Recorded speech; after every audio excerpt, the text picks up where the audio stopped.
Bismillahirrahmanirrahim. Assalamualaikum warahmatullahi wabarakatuh. Alhamdulillahilladzi an'amana bi ni'matil imani wal islam. Wa nusalli wa nusallimu ala khairil anami sayyidina Muhammadin wa ala alihi wa sahbihi ajma'in. Amma ba'd. Syukur alhamdulillah, kita bisa berjumpa lagi di channel ini. Salawat dan salam selalu dan tetap tercurahkan kepada baginda Nabi besar Muhammad sallallahu alaihi wasallam. Allahumma salli wa sallim ala sayyidina Muhammad wa ala ali sayyidina Muhammad. Harapan dan doa saya, semoga saudaraku semuanya selalu diberikan kesehatan, dilapangkan rezekinya, diampuni dosa-dosanya, dan dipanjangkan umurnya. Amin ya rabbal alamin. Sahabat beriman yang dirahmati Allah, banyak orang mengatakan bahwa tidur itu adalah kematian sementara bagi manusia. Jika dikatakan mati sementara, lantas kemanakah perginya ruh manusia saat kita tidur? Menurut ilmiah, penelitian ini belum pernah dilakukan. Jikalau dilakukan, pasti tidak akan masuk logika, karena roh tersebut merupakan jiwa yang masih berada di dalam masing-masing manusia dan masih hidup sendiri dan tidak berbentuk, dan manusia sendiri pun tidak pernah melihat. Di dalam Quran surat Az-Zumar ayat 42,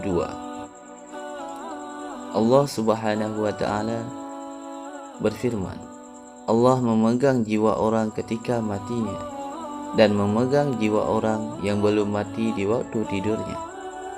Maka dia tahanlah jiwa orang yang telah ditetapkan kematian, dan dia melepaskan jiwa orang yang lain sampai waktu yang telah ditentukan. Sesungguhnya pada yang demikian itu terdapatlah tanda-tanda kekuasaan Allah. Dan bagi kaum yang berfikir dari ayat tersebut, dapat disimpulkan bahwa Allah memegang jiwa-jiwa manusia ketika sedang tidur. Di dalam ayat lain, yakni Al-Quran surat Al-An'am ayat 60-61, Allah Subhanahu wa ta'ala berfirman, dan dialah yang menidurkan kamu di malam hari, dan dialah yang mengetahui apa yang kamu kerjakan pada siang hari. Kemudian ia membangunkan kamu pada siang hari untuk disempurnakan umurmu yang telah ditentukan.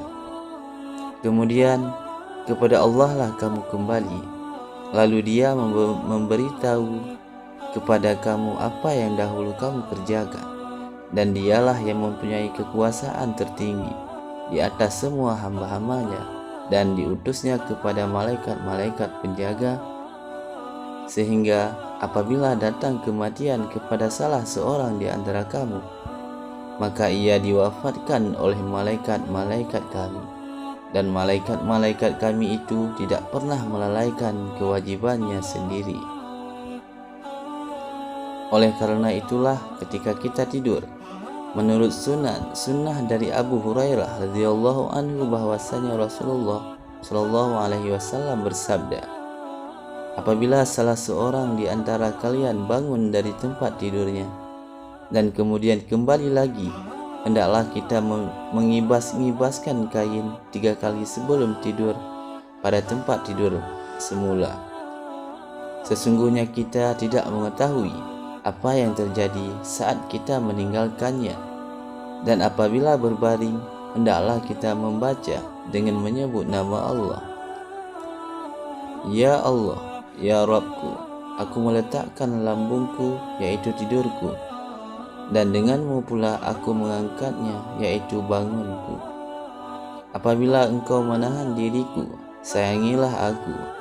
Namun bila engkau melepaskanku, peliharalah kita, sebagaimana engkau telah pelihara dengan hamba-hambamu yang soleh dahulu. Dikatakan bahwa orang mati dan mereka yang tidak mati atau tertidur, jiwa mereka dipegang oleh Allah Subhanahu wa ta'ala. Disimpulkan bahwa Allah melindungi jiwa kita di tempat tidur terhadap apa yang tidak kita ketahui saat kita tertidur di kasur. Ibnu Majah menjelaskan, ketika roh keluar saat tidur kita, ia bergerak dan mengikuti kehendak Allah Subhanahu wa taala ke seluruh penjuru negeri. Adapun hadis yang diriwayatkan oleh Al-Baihaqi dari Abdullah bin Amr bin Al-As, yaitu ruh kita dinaikkan ke langit semasa kita tidur dan disuruh sujud di aras. Barang siapa yang bersuci sebelum tidurnya, maka ruh kita akan bersujud dekat dengan aras, dan barang siapa yang tidak bersuci, maka ruh kita bersujud jauh dari aras. Namun kita juga dianjurkan untuk tetap berdoa sebelum tidur. Sahabat beriman yang dirahmati Allah, itulah penjelasan kemana perginya roh kita ketika manusia tertidur. Menurut pandangan Islam, sesungguhnya hanya Allah lah Subhanahu wa ta'ala yang mengetahui benar atau salah atas segalanya. Wallahu a'lam. Hanya ini yang dapat saya bagikan. Semoga bermanfaat untuk kita semua dunia dan akhirat, dan jiwa kita selalu dalam lindungan Allah. Amin ya rabbal alamin. Assalamualaikum warahmatullahi wabarakatuh.